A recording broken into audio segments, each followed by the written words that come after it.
Hello and welcome to this Bug and Cat Team video where I am finishing off my custom Scarabella doll. So I've prepared the face mask area with some white paint and I need to paint it red. Now that it's painted red, I need to add the black dots. And I'm just using the back of a skewer to make sure my dots are round. I give it a coat of sealant before moving on to her hair. I'm just using a permanent marker to dye the top half of her head to make her hair color more like it is in the show. Unfortunately, some of the colour will wash out, but there should be some difference. Now that the stiffness from the marker is washed out, I can move on to the next stage. I put a headband on so I won't mess her hair up trying to get it on later. As the hair won't be in a ponytail, I'm going to cut it more to the length in the show. Always ask permission before cutting your doll's hair. I'm using foil as a hair colour and boiling water, and then I'll let it air dry. Now that it's dry, I'm going to give her Ladybug Miraculous, so I have borrowed a pair from a Ladybug doll.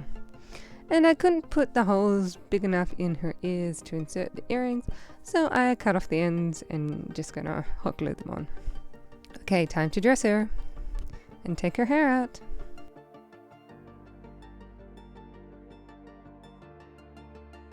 And here we have my finished doll.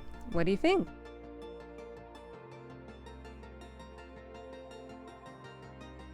And just for reference, here she is next to a traditional Ladybug doll and a Rena Rouge doll.